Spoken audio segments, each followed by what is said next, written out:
What is up, YouTube? We are back breaking down UFC Brazil. Charles Oliveira versus Mateusz Gamrot. Supposed to originally be Oliveira versus Fiziev. Um, Shout out to Gamrot for taking this on short notice, and we will see what happens. The hunt of the day will be. Let's see, we got Moose on Medved. Alright, let's see if we can get diamonds. Since we started this new thing, we have essentially gotten two of the three wheel diamonds. Incredible streak right now. Very rare to do, so I'm either getting very lucky or the wheel is doing wondrous things. But let's go pull this up real quick. We're gonna do Medved, Moose. Alright, let's see. But yeah, we're gonna start off breaking down the card. Prelims are meh. Main card is pretty decent. It is what it is. It's kind of how it goes. But we'll start off with the first fight. We got Simon Oliveira versus Luan Lacerda. Um, I think both these guys aren't that good. I think Lacerda's better though. Um, I do think there will be a grappling advantage for Lacerda here. So I'm thinking first round submission, just catches him in like off bounds, fluky trip, and then Lacerda first round sub makes it look somewhat easy. Alright, let's reset this time real quick. 12. Ooh, actually, it could be Moose time. Could be. We'll go. We'll check it out. Um, yeah. On to the next fight. We got Julia Polistri versus Karolina Kolovakiewicz. This one I was back and forth on. I do think Kolovakiewicz, fraud check some of these prospects. As of recently, that has not been the case. She is older. I think she's near 40, but not exactly 40 yet. Is kind of concerning, But Polistri, I think, the younger fighter, I think she will be the one getting this one done. And it is open over here. My goodness. Yeah, she's going to be the one getting this one done. I'm going to say by decision, close 129-28. Kolovakiewicz first round, 2 and 3, Polastri. On to the next fight, we got. Oh, this got canceled actually. Let me see. Oh, I gotta reset this.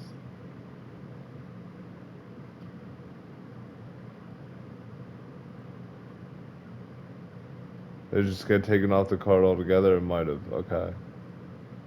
Next fight we got Lucas Roca versus Stuart Nicoli. Um, don't know either of these guys, or at least not off the top of my head. Therefore, I don't really care who's gonna win this one. Does not really float my boat as of right now. Maybe one of them makes a statement, but until then, could really care less about this. So, yeah, I'm gonna go with Roca, decision, robbery, Brazil, you name it. That's what's going on. On to the next fight though, we got Irina Alexieva versus Beatrice Misqueta. Man, it's just like why? I don't know. Apparently, this being Beatrice Mosquito girl is actually pretty decent, grappling at least. Um, Alexeva, from what I remember, is pretty bad. Yeah, I'm going with Mosquito by decision. Don't really need to say much regarding that. That's just kind of how I'm rocking there. On to the next fight, we got Vitor Petrino versus Thomas Peterson. I really like Petrino, but I worry. I don't know. His durability scares me. However, the new thing I've been on is lighter man skill. Moving up to heavyweight, again, especially against a guy like Thomas Peterson. This is no Waldo Cortez Acosta, someone that's going to be too tricky for him. I think Peterson's just going to walk into like a 1-2 or something, and Petrino's going to get him out of there, TKO, ground and pound. And the Petrino hype train at heavyweight will begin. So I'm going Petrino second round KO. I think he's going to be a little hesitant in the first. I think he's going to not necessarily play with the suit, but he's going to be careful, you know. So we'll see what happens there. But yeah, I'm going Petrino second round KO. On to the next fight, we got Jafil Fieho versus Clayton Carpenter. This is a close fight. Fieho, he's always the guy that I remember as having Makayev in a really deep knee bar. Since then, from what I remember, he has not looked the best. I think he's also taken some time off. I think he's been out for at least a year or something. Clayton Carpenter, you know, just lost to Tagir Ulanbekov in January. I thought he looked decent, but I don't know. Like, he looked decent, but at the same time, Tagir really isn't that good. So, I don't really know, but I think it's an interesting matchup. I think I'm going to go with the more well-rounded fighter in Clayton Carpenter. I think he's going to give some issues to Jafil Fieho in the stand-up. And ultimately, I think it's going to be a 29-28 decision. Oh my goodness.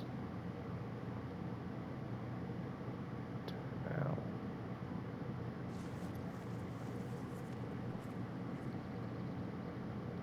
Interesting. No moves though.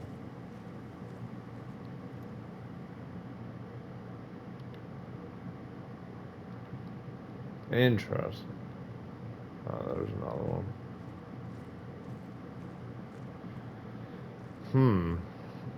Alright. But yeah, I think Fieho could get him into some dangerous submission attempts.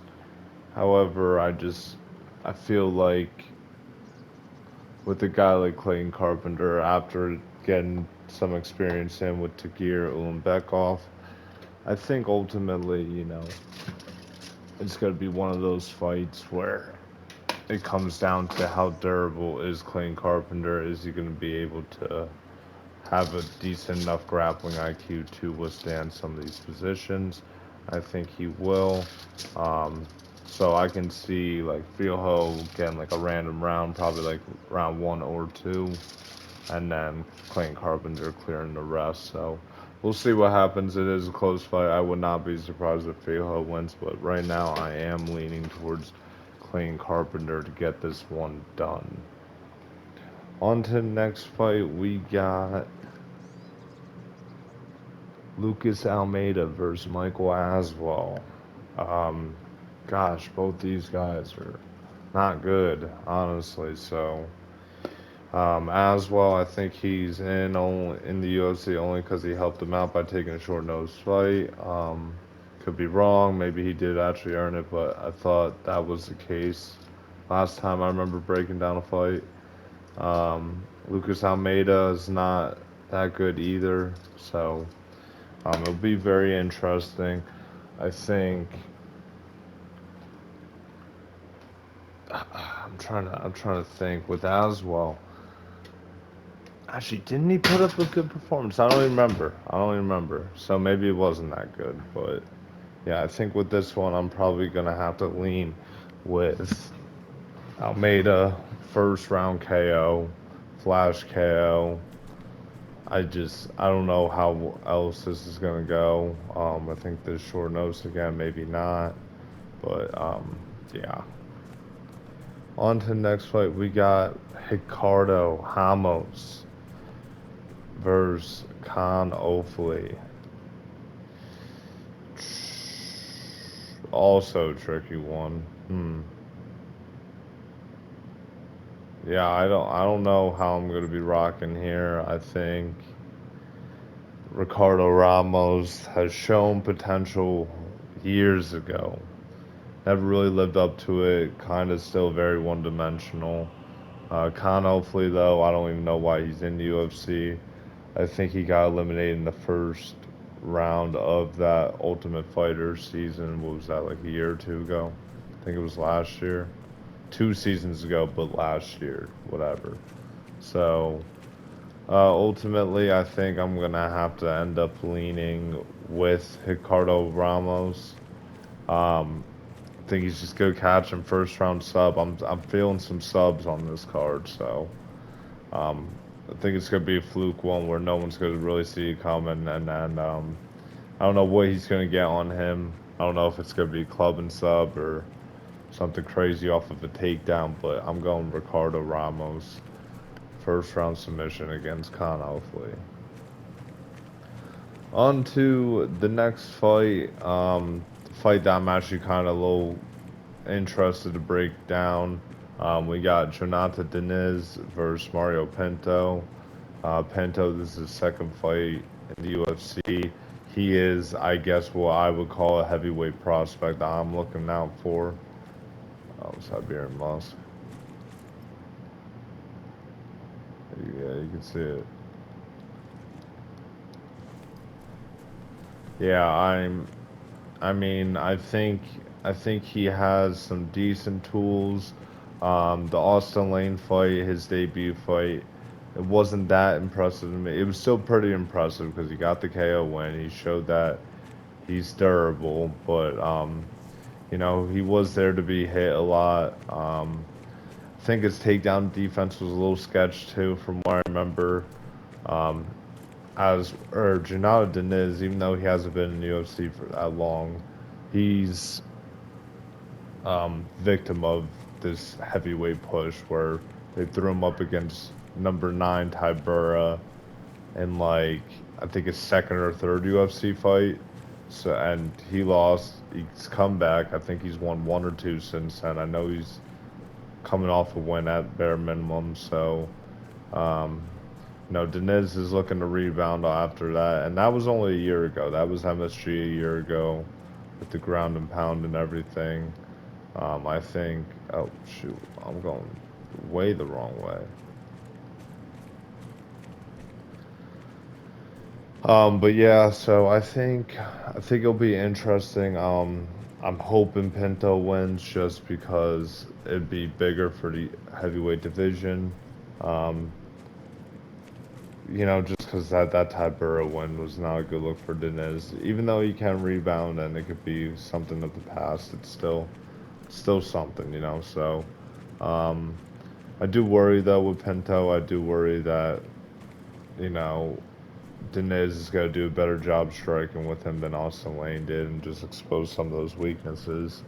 I'm still thinking about leaning Pinto though. I'm going to do third round KO. Probably loses a round in there, and then comes out flash KO again, almost like the Austin Lane fight. Oh, two.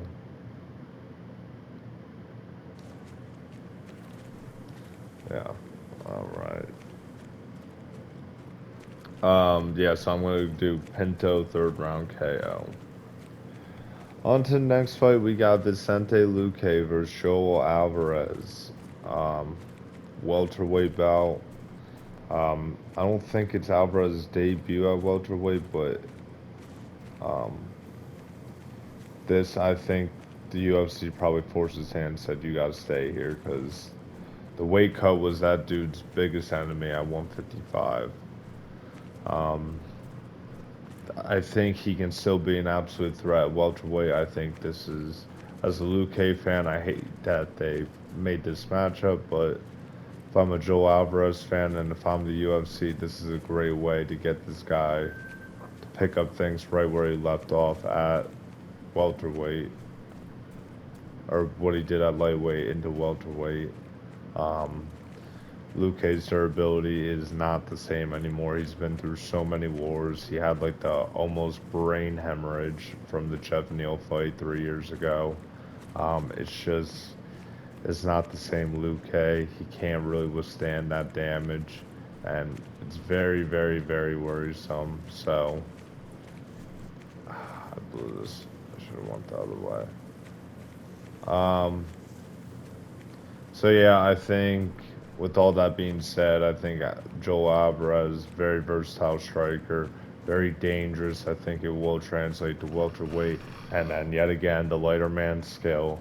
And I think this is going to be really bad. It's going to be Joel Alvarez first round KO. Luque is probably going to retire after this one. It's going to be that bad, I think. I hope it's not like this. I'd rather be wrong. It's just, I've seen this before. It's not very encouraging, especially when you go up against a guy to the pedigree of Joel Alvarez. So, first round KO Alvarez, one we're rocking there. On to the co-main event. We have Davison Figueiredo versus Montel Jackson. Man, oh shit.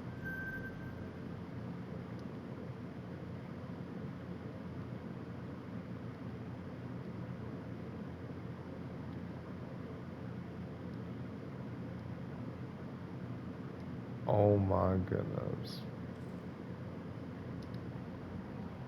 Oh my goodness, that one is big. Wow. Alright, we'll get this forward right now.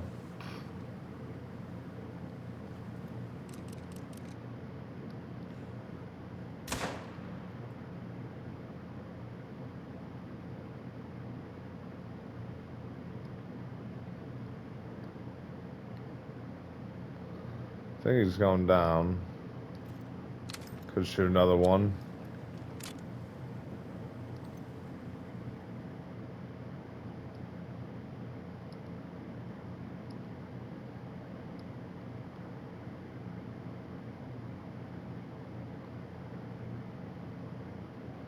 Interesting. Alright, at least we saw something though.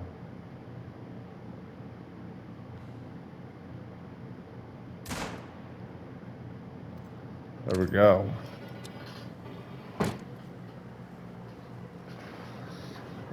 Yeah, so this is kind of weird matchmaking. I don't really get this. Even though I'm a big Montel Jackson fan, he does not deserve a Davison Figueiredo fight in. Oh, that's a pretty bird. Does not deserve a Davison Figueiredo fight in Brazil. At least just yet. I mean, I would have liked one or two more wins before seeing something like this. It worries me. It does worry me a lot. Because even though Figueiredo did not look the same against Sandhagen, and we can argue the whole knee issues, like this is a massive jump for Montel Jackson. I mean, this guy's last win was Daniel Marcos. So, Daniel Marcos is good. He's like maybe top 20 talent in the bantamweight division, but we're talking about Figueiredo, who's arguably a top 5 bantamweight, if not just like he's definitely right outside of that. So, I don't know. I'm not a big fan of this matchmaking, to be completely honest. But at the same time, it's like I'm kind of for it. I think it should be a fun fight. I just don't know if Montel Jackson's going to be able to find Figueiredo's shin like that. I think he'll stun him, and I think... Oh, where did I go? I think he'll stun him, and I think it'll be like a big thing. But I think overall Figueiredo's just going to kind of mix in the grappling, and just never let Montel Montel Jackson settle on the feet. So I'm leaning Figueiredo decision. It was tough though, because like I said, like we can talk about like that last performance for Figgy did not look good for him. Come back 5 months later against a really heavy hitter. Should be interesting though. I'm very curious to see how that's going to play out. But yeah, so we're going to rock with Figueiredo by decision there, getting that done. On to the main event. We have Charlize Oliveira versus Mateusz Gamrot. Another one that like I feel like this is a tough one. This is actually a tough one as well because what does Oliveira look like after that Ilya loss 4 months ago? I don't know. Gamrot is not a heavy hitter at all. He's probably has the softest hands out of anyone in that top 15 at lightweight. Just how that goes. Not the worst thing, but I think stylistically this is a great matchup for Oliveira. I just worry about you know I worry about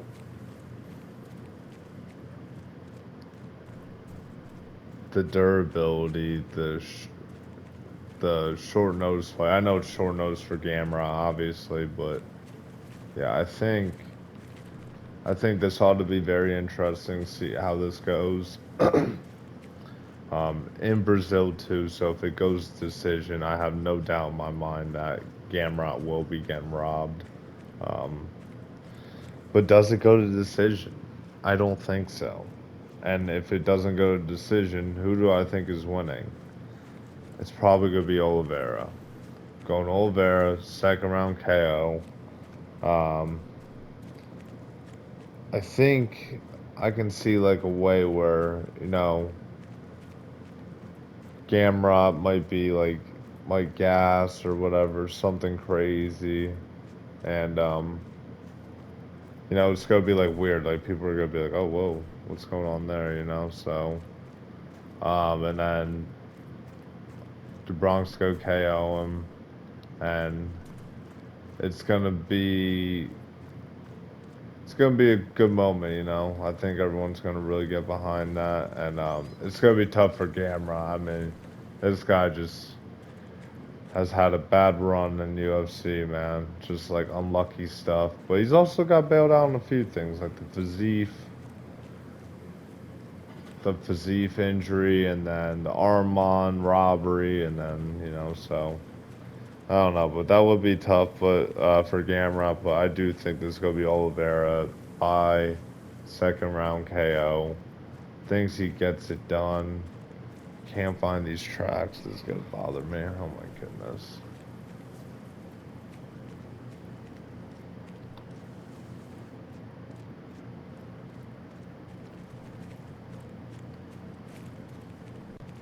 Interesting. Huh.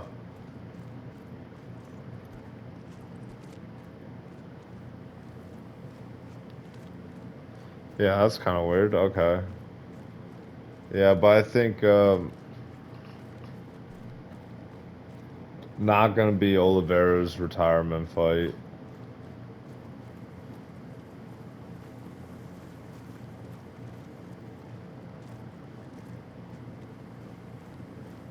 Where the heck are these tracks, man? I found them. I don't think it's gonna be Oliveira's retirement fight. I don't. Oh my gosh, bro. I don't think it's gonna be.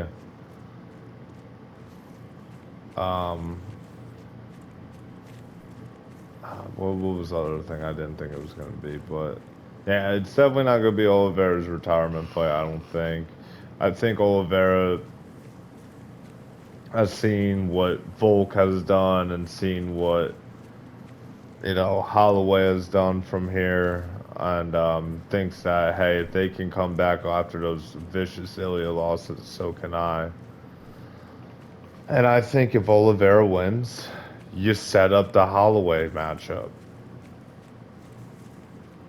That's what I would do. I don't know. But either way, YouTube has been so real. We got ourselves a couple moves today. Quick video. Doing it late. Also, these prelims are so bad I didn't even want to break them down. But either way, YouTube, it's been so real. We will see you. Goodbye.